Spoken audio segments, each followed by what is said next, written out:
everyone. This is Dr. Victoria Nalule, and here with me is the Honourable Commissioner Temilolu from Oyo State in Nigeria. So in today's talk, he's going to take us through some of the developments in the energy and mining sectors of Oyo State, specifically the innovative solutions that the state is undertaking to solve some of the issues or challenges experienced in the energy and mining sector. Before we start, in most cases in my talks, I would rather give the presenter an opinion, an option or a chance to introduce themselves. So before we start, I would like him to introduce himself, giving us a short biography, some of the things he has done. You know, it's always good to hear from the person himself so that you can be inspired. So Honourable Temilolu, would you like to introduce yourself? Oh, well, good morning to you, Dr. Nalule, and thanks for having me on your platform to speak about some of the things that we're doing here in Oyo State. As you've said, my name is Temilolu Ashamu. I am the Commissioner for Energy and Mineral Resources here in Oyo State, the Oyo State government of Nigeria. And a little bit about me, I suppose. I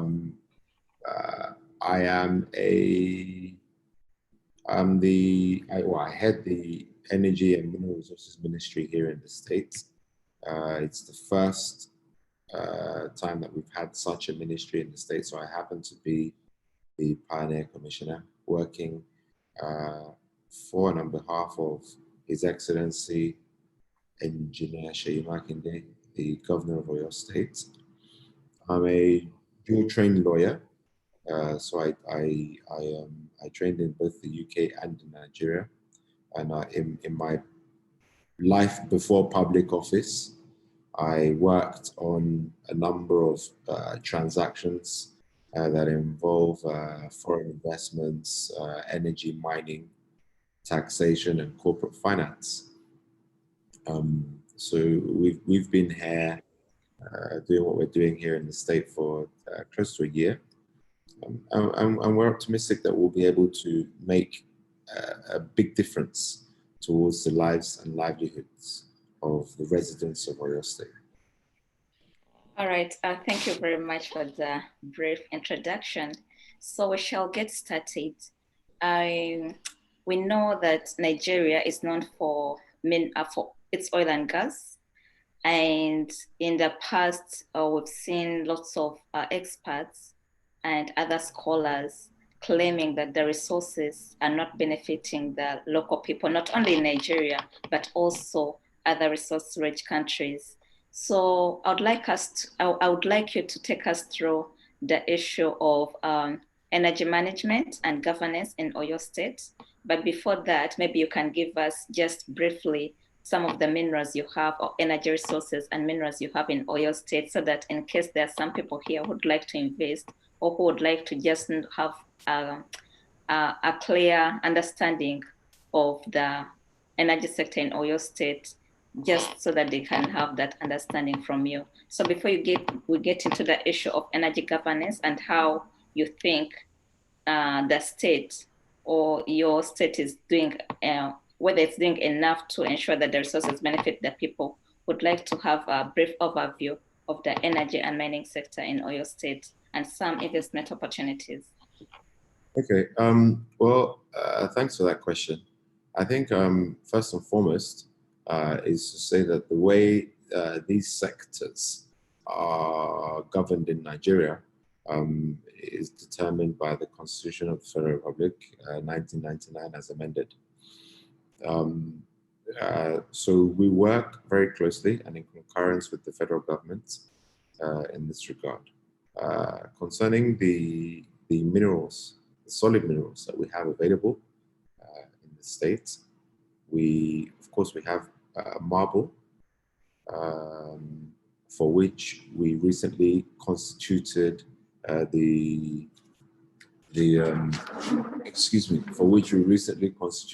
Nigerian Marble Mining Company Limited. That's NMMCL, which is a company that comprises the federal government, the state government, private investors for mining marble. That's one of the minerals that we have in great abundance. We also have Fespal, we have talc, we have lithium, and a lot of the minerals that are regarded as being minerals of the future. The lithium, for instance, I think around the world generally, you find on average about 40 to 50% purity. Well, what we've been able to discover here in Oyo State is actually about 70% purity. And we're not so, we don't regard them as the minerals of the future or the minerals of tomorrow. They are actually the minerals of today. When you talk about electric cars and the batteries that we all have in our mobile phones and our various devices that we use on a daily basis, these are the solid minerals and the components that go into those. And we're happy to say that we have them in abundance in Oyo State. And with the support of His Excellency, the Governor, he has said publicly that Oyo State is open for business.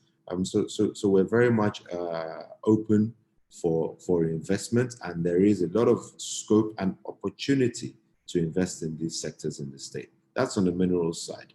On the energy side, of course, we're very much aware that the demand far exceeds the availability with regards to energy, and we're also open to investments across the value chain in the energy sector, as long as they comply with the laid down principles and regulations that we have in the Federation. Thank you. All right, thank you very much. So I think myself, I can come as an investor in Oyo State.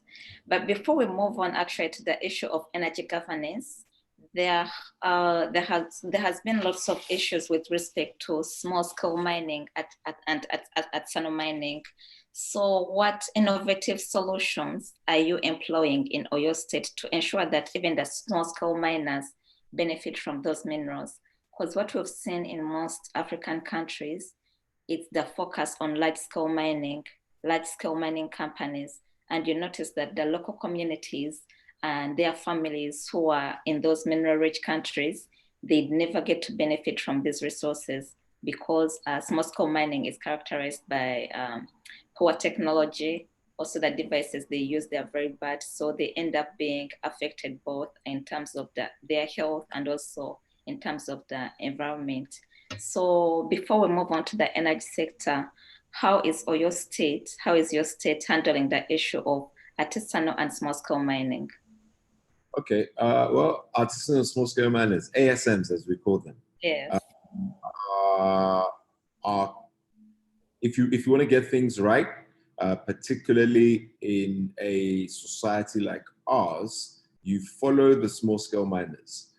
They're doing it on a small scale, and even if you want to get the majors in, you tend to follow what the ASMs are doing already because they have knowledge and wherewithal as to where the solid minerals are. The wonderful thing is that we actually have regulations, both at national and subnational level, that deal with protection of the communities. And the fact that the local communities, one, need to be carried along, two, need to derive serious benefit from the development of business in their locality, and these are some of the things that as an administration we are definitely putting in place and looking to ensure. I'll give an example.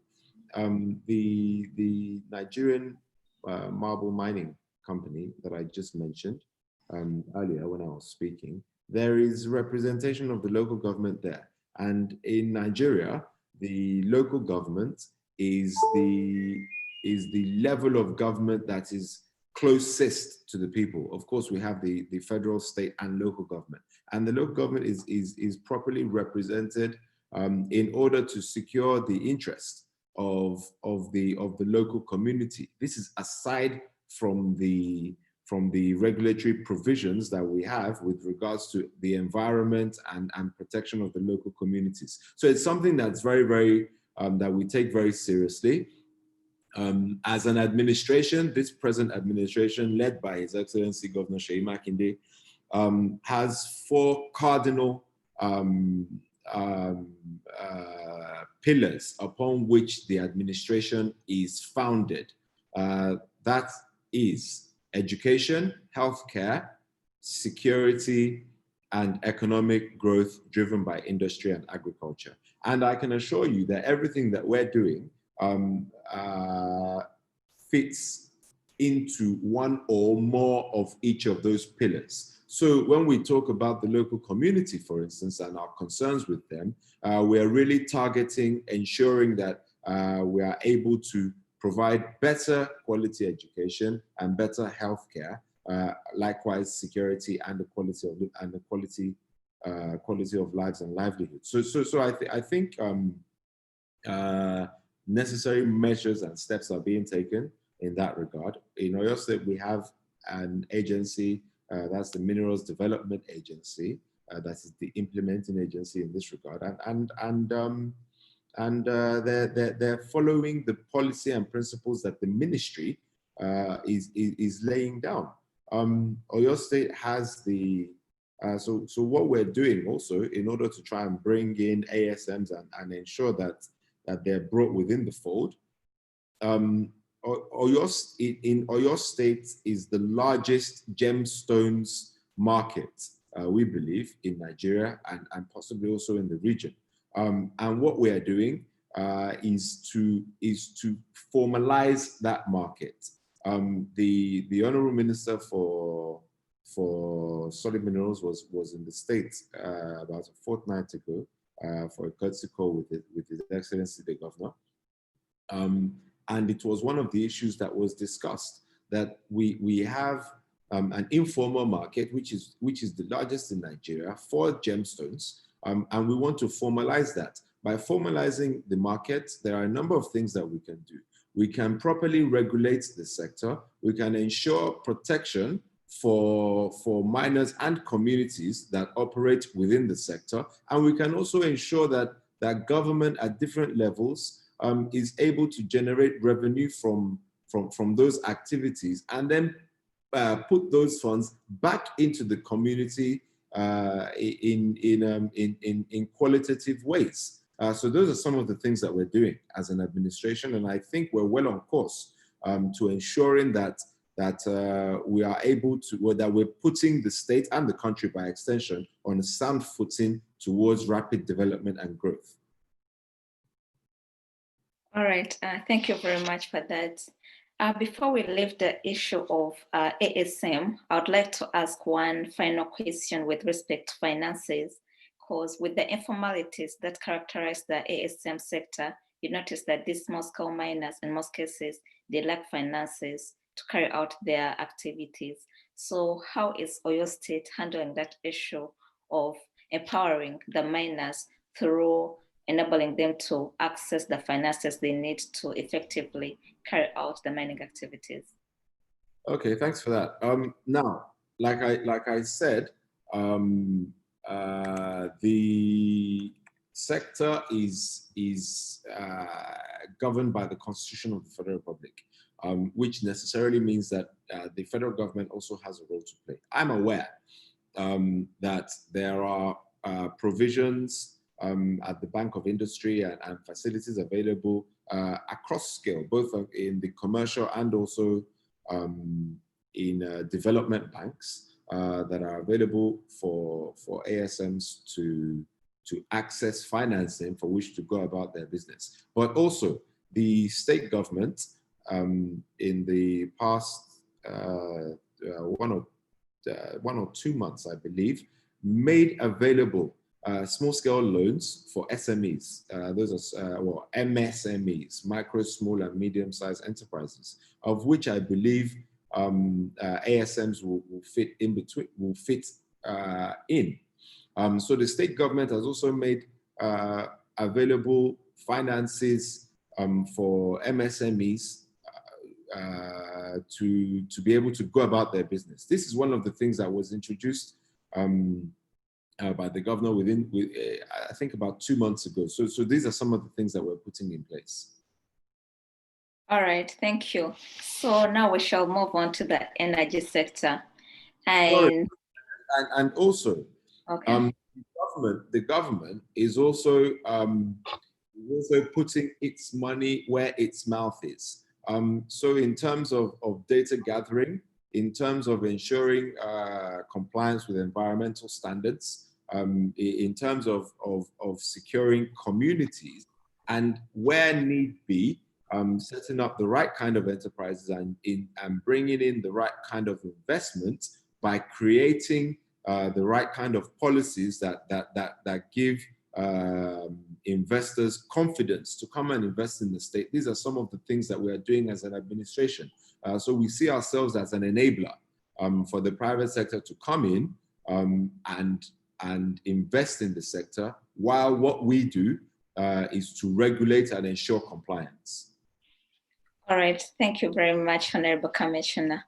So since we have already gone through the brief overview of the mining sector and also the energy sector, I will just move on to the questions, because I see we already have some questions, but I will allow our participants to ask the questions themselves. So Lateef, I saw you sent in a question. Could you please ask the Honourable Commissioner yourself? And then I see Akande is raising his hand. So I'll just promote you. If you have a question, raise your hand so that we make it an interactive session. Lateef, we shall start with your question, because I know you wanted to ask about green energy. So you can go ahead and ask the Honourable Commissioner. Hello, am I audible? Yes, you are. Well, thank you very much. Unfortunately, I'm not properly dressed, so you won't be able to see me. I'd ensure that. My question is very simple, and it's the new wave of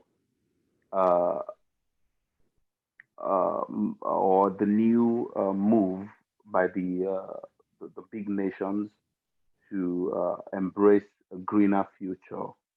And I'm aware that in the EU, or specifically, let me now, because UK is no longer part of the EU technically, UK will phase out by 2050 the need for fully cars running on fuel. So it's either you're running a hybrid or a fully electric car. Now, I know that might be a challenge in a place like Africa and Nigeria, to be specific. So my question to the Honourable Commissioner is, what are the specific challenges in positioning the state towards a greener future? And is there like a policy or a roadmap in that regard? Thank you.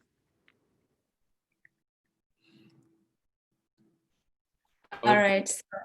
Sorry, I think the Honourable Commissioner will first answer that, because I see other people raising their hands. Or should we also take in another question from Akande?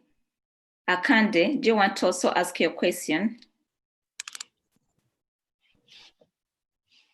Yes, I can go ahead and ask my question. Good morning, everyone. Good morning, Honourable Commissioner.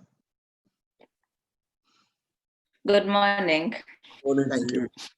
Thank you. So I heard you said that one of the things the state is planning to do is to take steps to formalize the seemingly gemstone market that is currently informal. And then one of the things you aim or you hope to achieve is to be able to regulate that market. I am aware that by the provisions of the Mining Act and the fact that there's already a department, the Mining Cadastre Office, that is that has the responsibility of regulating the mining sector. How do you hope to achieve this as it would seem that this is going to be somewhat encroaching on the powers of the mining cadastre office. So what are your plans in dealing with this legal issue? Thank you, Honourable Commissioner. All right, so he can take in the 2 questions, and then I will promote other people who have questions. Honourable Commissioner. All right. Well, it seems as though 2 questions are on the 2 separate issues. So the ministry is, like I said earlier, the Ministry of Energy and Mineral Resources. If I'm not mistaken, I believe Mr. Yusuff's question was on the energy side, while Mr. Akonde's question was actually on the Mineral Resources side. I'll take Mr. Yusuff's question first. Thank you for the question. Mentioned that the UK is no longer part of the EU. I don't think, well, what's going on, anyway, we'll leave that for the time being. But in terms of embracing a greener future, yes, the world is moving towards hybrid or fully electric vehicles. And when we ask about what we're doing to position the state towards a greener future, I think, and do we have a policy in that regards? The first issue is, yes, we have a policy, we have an energy policy in the state. That is actually the first thing that I did on assumption of office. We put together a policy framework, a policy document that clearly articulates what it is that the state wants to do and when we want to achieve it by. I'm putting it quite simply. The vision is a simple and clear vision, which is that every resident in the state should have all of the energy that is required all of the time. That's on a 24/7 basis by 2023. Yes, that is ambitious. By 2030. Yes, that's ambitious. But it's in consonance with the United Nations Sustainable Development Goals, particularly Goals 7 and Goals 13, which is clean energy and climate change. These are 2 things that are very important to us, and what I'll speak to may touch on a few of these issues. So in terms of embracing a greener future as a country, I'm aware that the federal government has made some pronouncements with regards to converting vehicles into gas and those kind of things. As a state, what we're doing, in the past, last week, Wednesday, so about a week ago today, or 8 days ago, we signed a memorandum of understanding with Shell Nigeria Gas to bring the gas pipeline infrastructure to Oyo State. Of course, there are certain things that need to be done before we start digging the ground and putting the and making pipeline gas available. But it's one of the things that we're doing to that bridges the gap between industrialization and also access and availability. Yes, gas is the cleanest of the fossil fuels that we have available, and Nigeria has gas in abundance. We see the way that gas is being flared continually in certain parts of in the oil-rich states or the oil-rich parts of the country, and we as a state want to make use of it. That's one of the things that we're doing to put ourselves in a position to be greener. Now, in terms of renewables, we also have some amazing things or some wonderful things that we're doing in the areas of solar and also in the areas of biofuel. We have commissioned a study, we're in the process of commissioning a study that will look into how we can create biofuels that contain 10% ethanol and will make use of what we have available in the state. And it's all circular. The administration is particular and is deliberate in its efforts to promote economic growth and prosperity in the state using agriculture. Now, of course, there are byproducts of the agriculture, and we are looking to make use of those byproducts, or what would generally be referred to as waste, and see if we can reuse them to aid with our prosperity and our growth. So that's one of the studies that we've commissioned, and we're hoping to have some interesting things to announce in that regard in the not too distant future. Of course, we also have policies and projects and programs that we're running in the areas of solar. We've assured that any generation or whatever the state is doing will contain a certain percentage of solar as a component of what we're doing. We have conducted our audits and surveys to be able to deploy mini grids and microgrids and undergrids as well in certain areas of the state that we can do within the regulatory framework. And these are going to be done using solar. So on a number of levels, I've mentioned gas, I've mentioned biofuels, I've mentioned solar. We are actually positioning the state towards in the direction that the world is moving towards. And these are being done. I mean, we have the United Nations Sustainable Development Goals at the forefront of our mind in our policy documents and what we're doing. And of course, in the mineral sector, I've mentioned that we have lithium in abundance. And if I'm sure if we turn our devices over, we'll find that a lot of our batteries and the likes are actually made from lithium. So we are doing a number of things to position the state or to point the state in the right direction in these sectors so that we can be green compliant. To Mr. Akonde's question, thank you very much for the question. You asked the steps that we are taking to formalize the gemstones market and to regulate it, and that there is a mining act and a mining cadastral office, and are we not encroaching on the powers? In my introductory remarks, unprompted, I think I mentioned the federal government of Nigeria maybe 4 or 5 times. And I also mentioned that the Minister for Mines and Steels was in the state about a fortnight ago discussing this issue. So we're not in any way trying to usurp anybody's powers, but we must at all times be minded by the fact that this administration is at the forefront of this administration's mind is the welfare and well-being of the residents of the state. And we will give as many nudges and pushes and as much support as we can to ensure that the welfare and well-being of the residents of Oyo State is chief among everything that we do. So we are not in any way trying to encroach on anybody's powers. We are very much aware of the constitutional provisions, and we are in as much a way as possible attempting to partner and to support, but ultimately to ensure the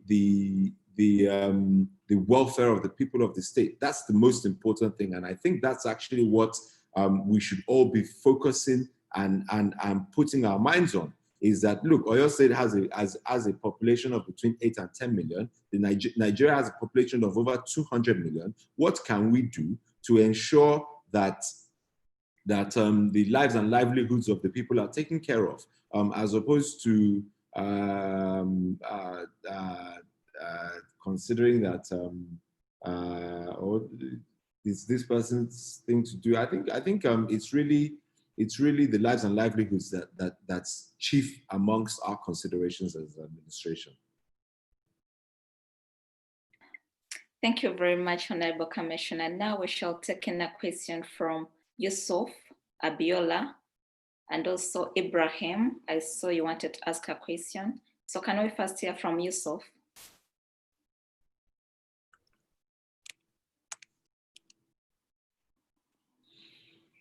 Yeah, okay.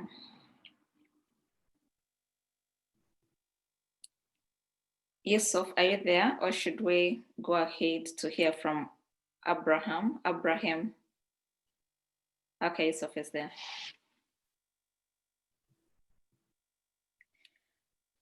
Wait, your audio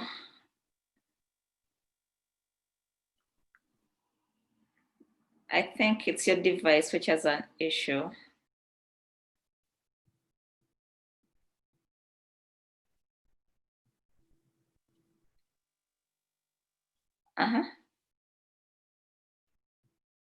No, I think it's your device which has an issue. Can you try to remove the earphones from the computer maybe? No, we can't hear you. Honourable Commissioner, can you hear him? We can see you, but we can't hear you, and you're not on mute. I don't know why. I can hear you clearly. Now we can hear you now. You can ask your question. Okay, good. Good morning, everyone. The Honourable Commissioner and the coordinator of this program, and all other viewers. My name is Yusuff, and I'm a researcher and a PhD student from Estonia University of Life Sciences. So basically, I'm very much interested in the question related to climate change, because that is where I'm working on. We are trying to work on the climate modeling and how plants and other environmental factors are like responding to climate change. So I would like to ask the Honourable Commissioner, because I'm also from Oyo State, Oyo Town to be precise, and from my background, I noticed that most of the activities that we are doing back then are actually contributing to menace of climate change. So, and for us to have a greener pasture, greener future, it is very important that we create a kind of awareness from the grassroots so that everybody can have the idea of those things that are contributing to climate change. So my question is I would like to ask the Commissioner, the Honourable Commissioner, how they are synergizing with other ministries. For instance, Ministry of Agriculture, Ministry of Education, to enlighten our people, because still some people don't really know up to this moment that climate change is real. They have been hearing about it, but most of the activities, they don't know is actually contributing to this climate change factor. For instance, what we do here, in most cases, we have some kind of meetings with the agri teachers, biology teachers. We have some open day for students of high schools where they come to our lab. We have kind of seminar that we give to the grassroots people.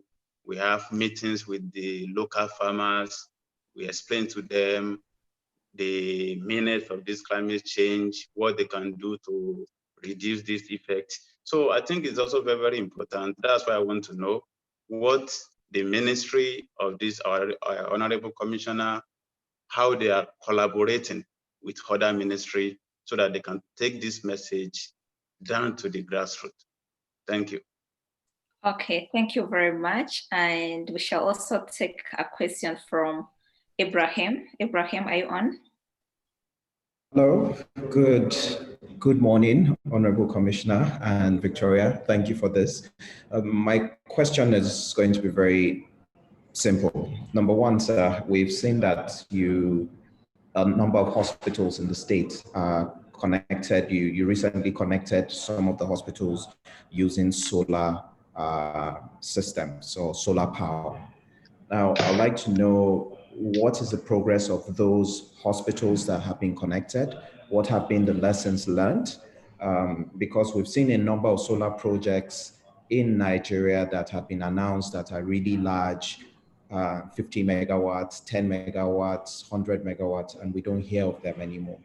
And we've seen that you have taken a different approach by connecting to sort of, I won't even call it microgrids, but more of nano or single connections to those hospitals. So I'd like to know what the lessons have been, what lessons learned from those connections. I know that they're recent, but would like to know more. Thank you. Okay, thank you, Ibrahim. And I think we shall also take, Honourable Commissioner, should we take two questions, or can we also take a question from Prince Destiny? and then we'll answer the 3 questions at once. That's fine. We can tell. It's your program. It's your platform. All right. So, Prince, would you like to ask your question?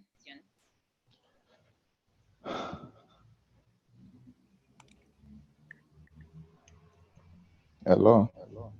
Yes, we can hear you. Okay, thank you for having me here. Honourable Commissioner, good to see you. My question is about, okay, my question is about environmental impact assessment.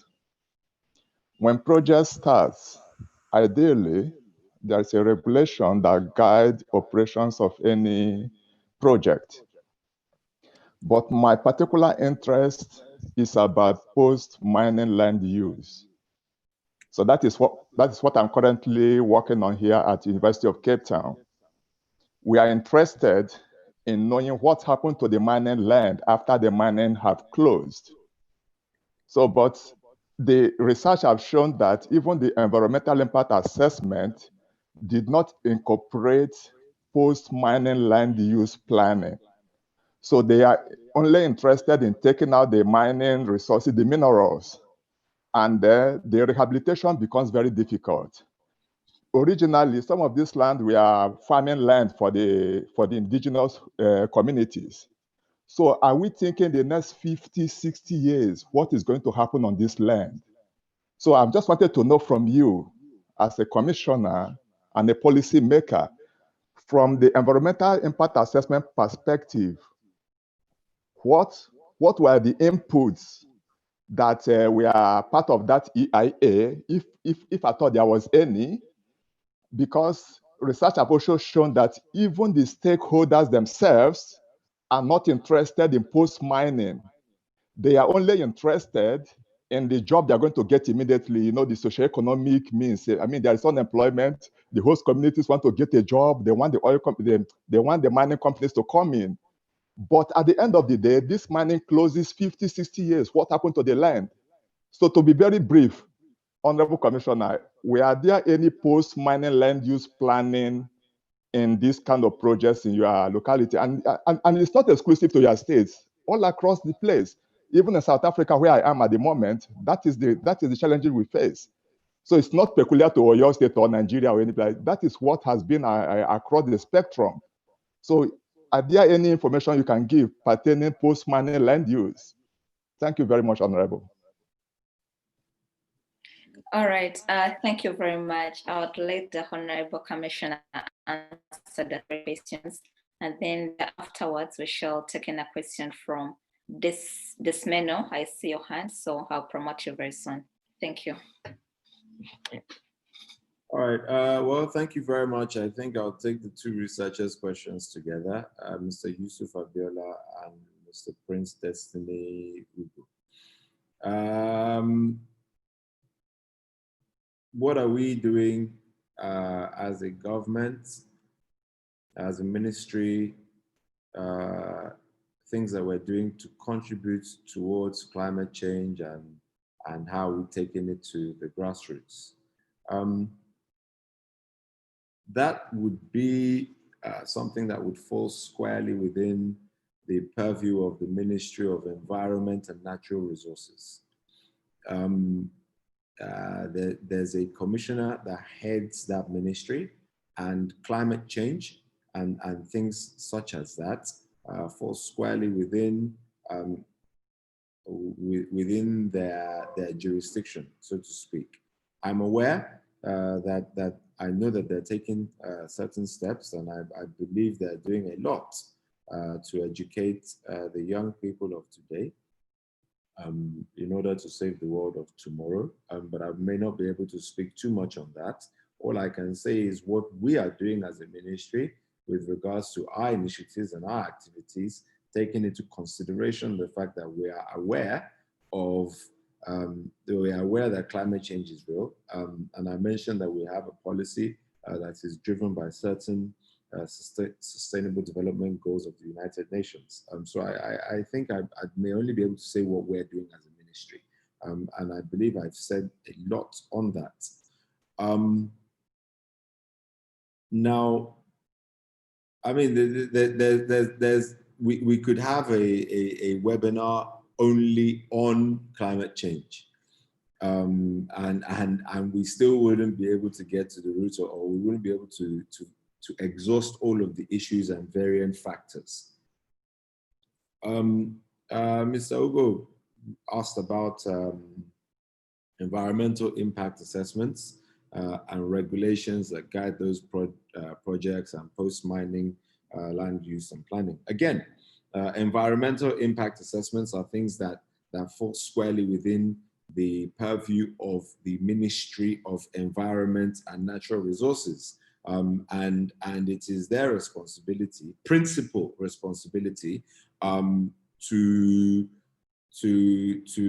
secure the environment. What we do as other ministries are to comply and to augment and support as a secondary measure where we can. With regards to stakeholders not being interested in post-mining, like I mentioned, we have a minerals development agency that is squarely the implementing agency in this regard, and we have clearly laid down framework and policies. Of course, what we want to do is we want to make sure that we improve this process. That is our ultimate goal. We must improve the process. It must be better than it is at the moment, better than it is today. We must see clearly and measurably areas of progress. And of course, collaboration is key in that regard. There's a need for interministerial and intergovernmental at different levels of government and interministerial collaboration, and digitization is one of the ways that we can do this. We are in the process of mapping Oyo State now to know exactly what it is that we have available. If we digitize the process, it becomes easier to collaborate, it becomes easier to regulate, easier to measure, and easier to track. So our focus at this present moment in time as a state government is on getting everything together, bringing all relevant stakeholders to the table, getting the input, and then from that level, stakeholder involvement, stakeholder engagement will necessarily increase, and will be well on the way to getting where we want to get to within the shortest possible period of time. With regards to Mr. Ibrahim's question, yes, recently we provided mini solar kits for I think 44 primary health centers across Oyo State, and it managed to cover the state. What's the progress that we have made, and what are some of the lessons learned? One of the lessons learned, actually, which is key for us, is that everything that we're doing as an administration, everything that we're doing as a government, is hinged squarely on those 4 pillars. So I've mentioned healthcare, I've mentioned education, I've mentioned security and economic growth. So we provided the solar kits for people in the healthcare sector. And before we did that, we looked at the number of people that actually use those health facilities. And a lot of them were used for antenatal procedures, that's pregnant mothers, and were used for delivery of babies. And you find that they're not able to switch on light bulbs or to power fans. These are real problems that people are facing across the nation. And we looked at it and we said, look, babies don't tell you when they are going to deliver. People don't, when they are going to arrive. They tend to, the statistics show that they tend to arrive more in the night than they do during the day. People fall ill randomly. So we worked closely with the Ministry of Health, and we had a focus, and we were focused and we were deliberate in our actions to provide these solutions for these health facilities that were nominated by the Ministry of Health. Now, we're going a step further. And we're saying that, look, and most of the facilities that we as a state government are encouraging, be it the IPPs, be it the mini grids, are going to have an element of powering some health facilities or powering educational facilities to make sure that we actually providing these solutions for the populace and for the general public to benefit from. Now, in terms of the next steps, and one of the things that's critical for us, I've mentioned sustainability. You find a lot also, particularly with solar solutions, is that they work, but because there is no maintenance culture, and because we don't have O&M, operation and maintenance, these facilities tend to die a natural death for no good reason. After a couple of years. Well, what we're doing is we're putting in place measures that will ensure sustainability and will ensure that the things that we do during the lifespan of this administration will far outlive and outlast the tenure of this government, and will be in place for successive governments by the special grace of God. These are the things that we're doing. In terms of so again, it's all circular. We can now bring that back to the questions that were asked with regards to research and having what are we looking to do. We have taken a position where we've clearly articulated our policy and our vision as to what we want to achieve. We are piloting, we're testing things and seeing how they've gone. We have now gotten, and we are beginning to get the feedback in terms of data and seeing how these things are working, how they're connecting and communicating with the society and the community at large. And then we'll be able to scale up and put in place a proper framework and a proper, and to operationalize things the way they need to be done. So those are some of the things that we're doing. All right, thank you very much, Honourable Commissioner.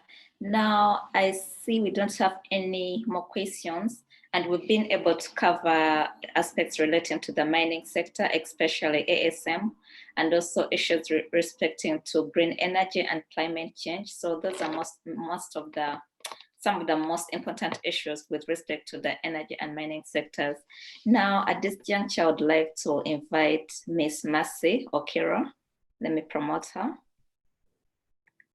so that she can ask you a question or whatever question she wants with respect to how the youth can learn from you, because you've achieved a lot at a very young age. And I must note that it was Mercy and Lateef who suggested this webinar. So I would like to give Mercy a chance to ask her question, and also Lateef to make some remarks. Mercy, are you there?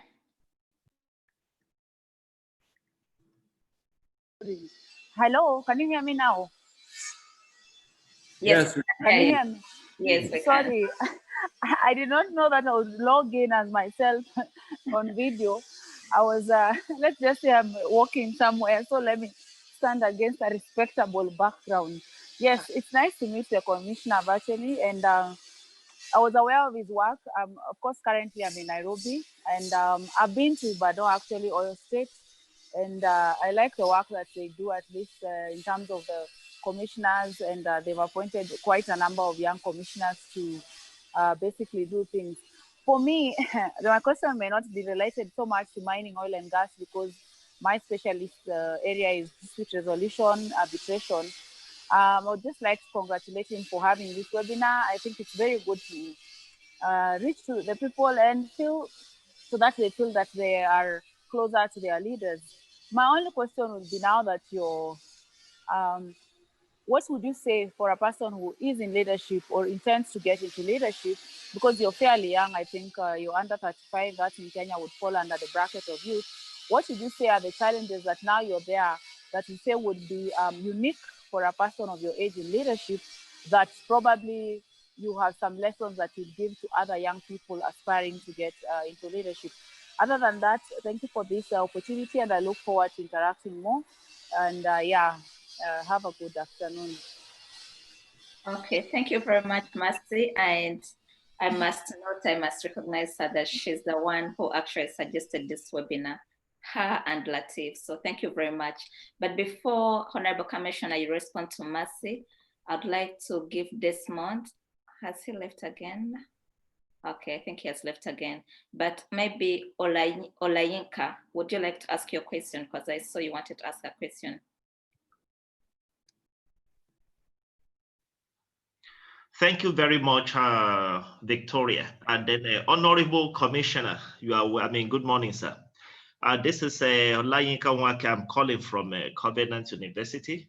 I am actually interested in one thing that you have said. You said you have I don't know if it's something that you can share with me here, the energy framework policy for your state. So I don't know, Honorable Commissioner, if it's something that you can actually share, because energy happens to be my area of research, and then currently I've actually concluded mapping of all the energy sources, talking of renewable resources that we have across the country. In a particular state, what do we have there?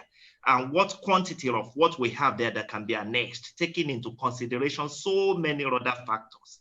So I've actually concluded that, but since you mentioned that there's a framework for, energy, something like energy policy for your state, I just want to use this opportunity to ask if it's something that is available that you can share. I would not mind if that can be sent to me. I don't mind. I can send a message to you via LinkedIn, because you're with me on LinkedIn. I don't know if it's something that can be shared. Let me see what you have there. Then you mentioned a project that you are currently, on that has to do with mapping of all that you have. Please, I don't know, anytime it's ready, if it's something that, if there will be a validation workshop, I would have loved to be there to see what it looks like, and then what you have actually done. Thank you very much, Honorable Commissioner, for the good work you are doing so far. Thanks so much.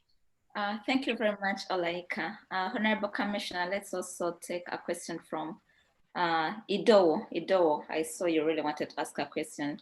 Are you connected now? Yes. Are you hearing me? Yes, we can hear you.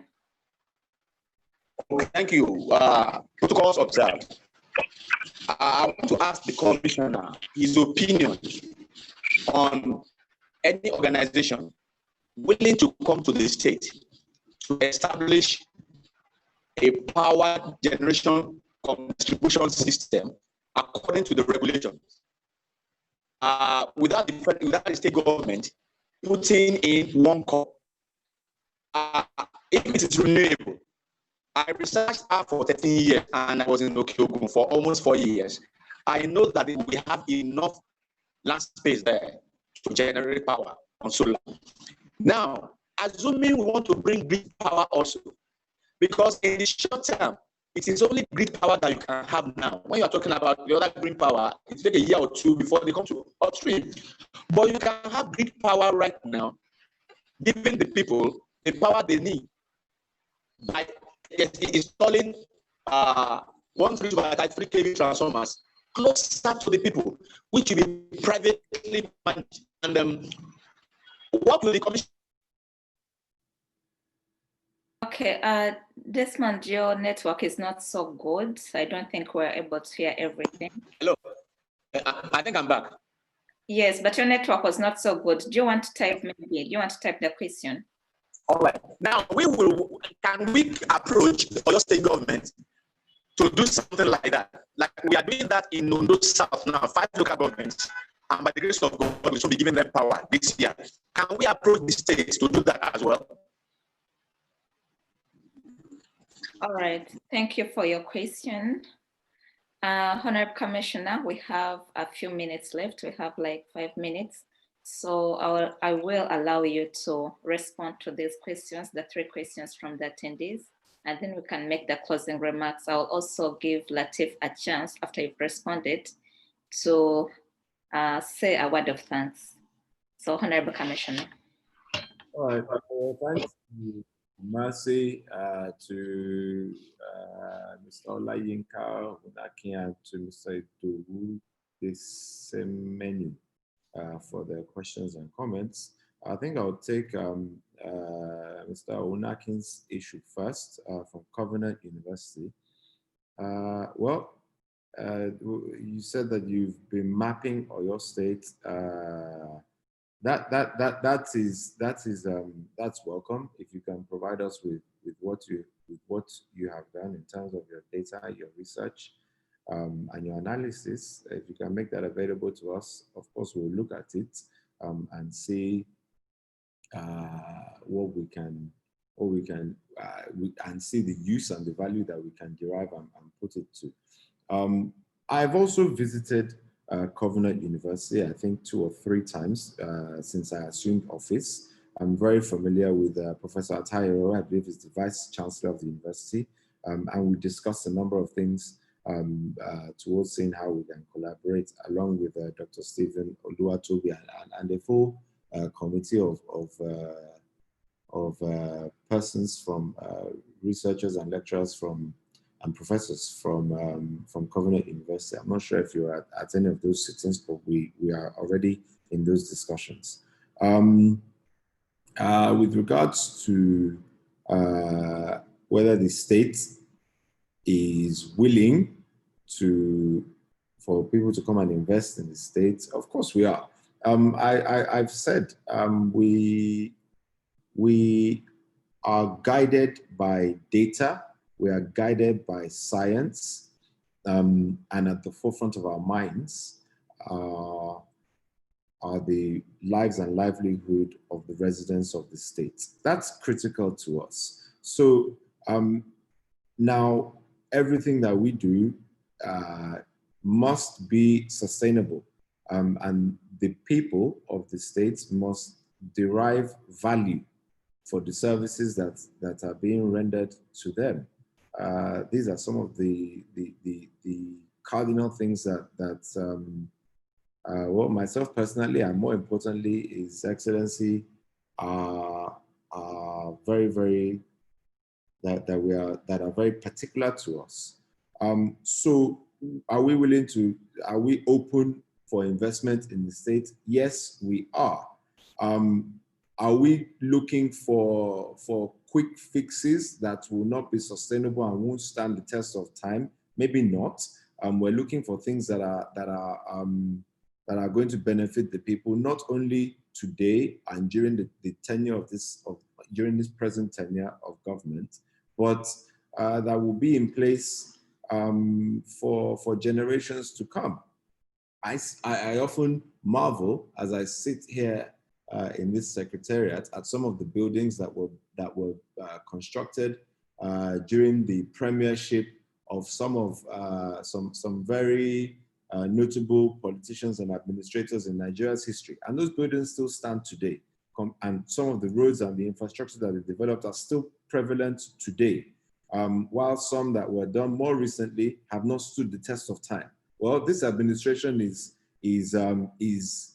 focused and determined to make sure that what we do does indeed stand the test of time. So if it means that our undergrad projects or some of the things that we're doing may take 12 months to come on stream, but they will far exceed those that come on stream within the next 2 or 3 months, and they'll far outlast them, then I think it provides better value and better leadership for the people of the state. But we are open to listening to different ideas and different ways of doing things. And I'm very happy to hear some of the solutions that are available, as long as there is value to be derived for the people of Oyo State. To Ms. Okiro, well, I'm not so sure that I've achieved so much. I think I'm just, yes, I can be considered as a member of the youth, but I think I'm just there doing my quota to ensure that the state and the country is better today than it was yesterday and will be better tomorrow than it is today. One of the lessons I've learned in public office so far is to be willing to listen to different ideas, and also to be driven by core values and conviction. And our values and our conviction in this administration is that we must be able we must be accountable to the people, and we must be able to derive value for everything and all the measures that we are taking. Occupying public office is not something to be taken lightly. Just as an aside, and on a slightly lighter note, somebody asked me when do I sleep? I think someone sent me a message probably around 3 a.m. and asked me when do I sleep? And my response, because I responded within 2 minutes, and my response was, well, when you have the lives and livelihoods of about of 8 to 10 million people, and what your acts and or omissions impact on their lives, you really shouldn't be sleeping. You should be working, making use of every minute of every day to ensure that you are able to have the positive impact that you want. And the simple fact is, I've accepted to be in the public sector to be able to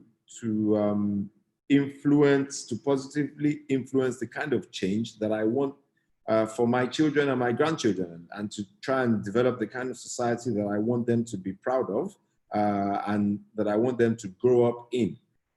So that's really what it is. And I think His Excellency Governor Seyi Makinde has done my generation well, and will continue to do good by us, by giving us an opportunity to be in these leadership leadership positions. And it's left to myself and all of the other young people that are in this administration to actually do well, to perform to the best of our abilities, to create a better society, so that more of us will be given those opportunities in the future.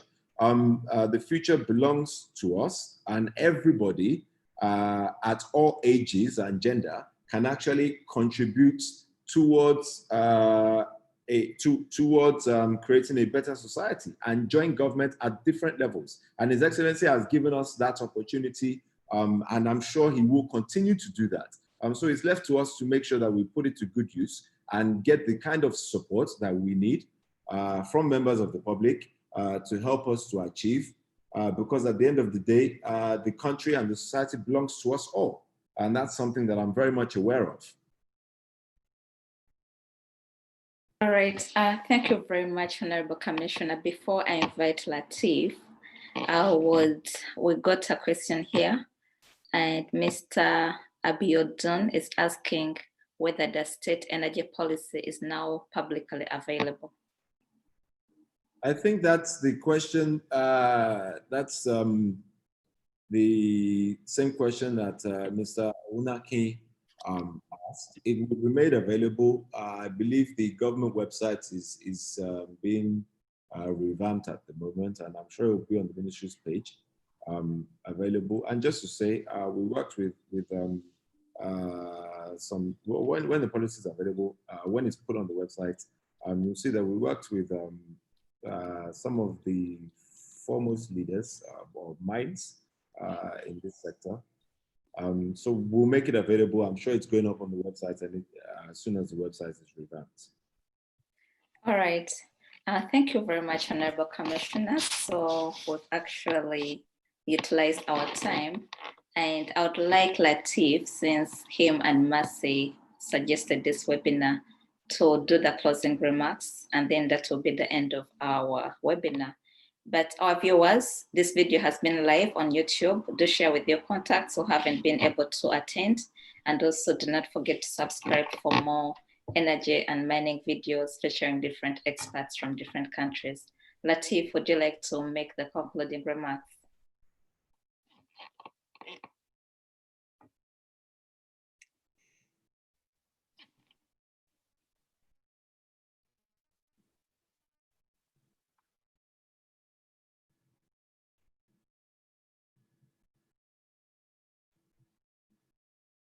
Lateef, you've muted yourself. Let me try to unmute you.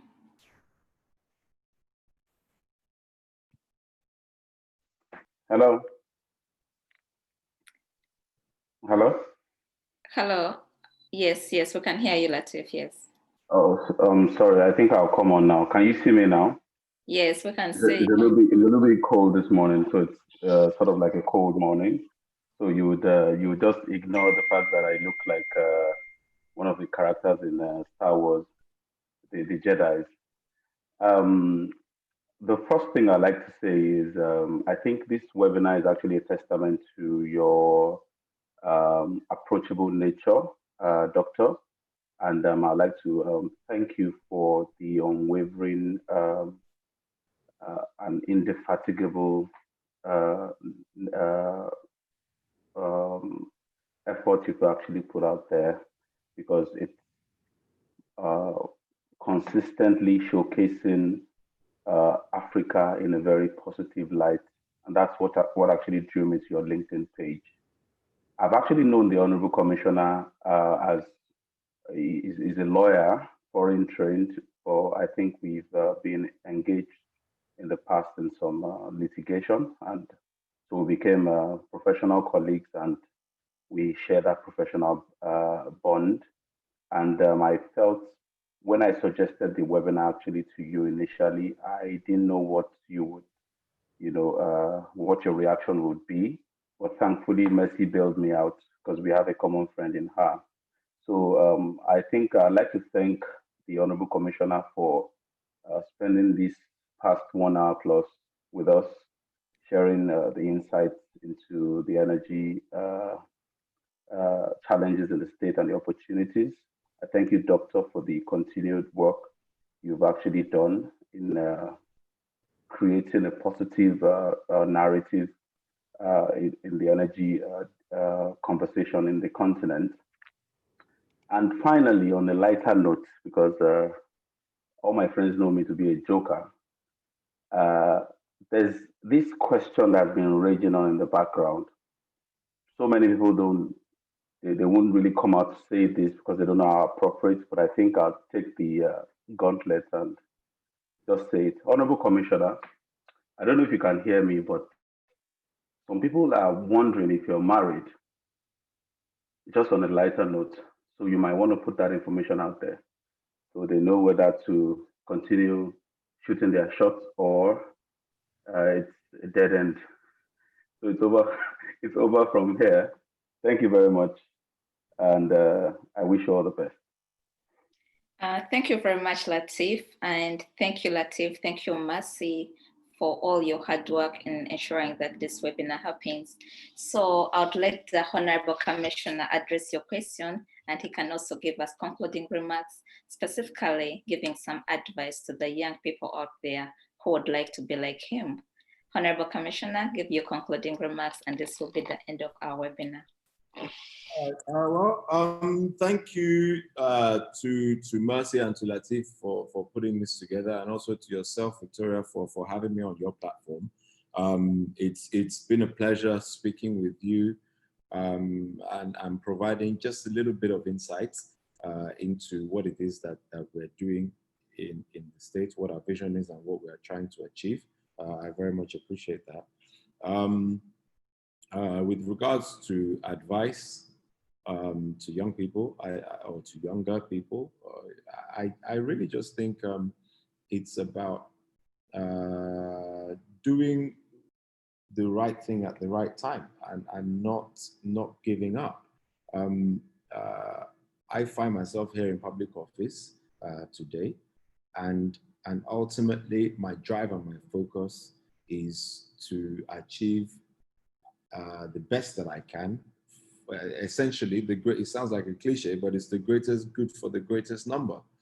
And I'm privileged and fortunate to have this opportunity, and also privileged and fortunate to be working with and for somebody that has an unending vision and determination to leave the state in a better condition than he found it. And that's His Excellency Governor Seyi Makinde. And he really serves as an as a source of inspiration and motivation for me and for a number of us young people that are in this government,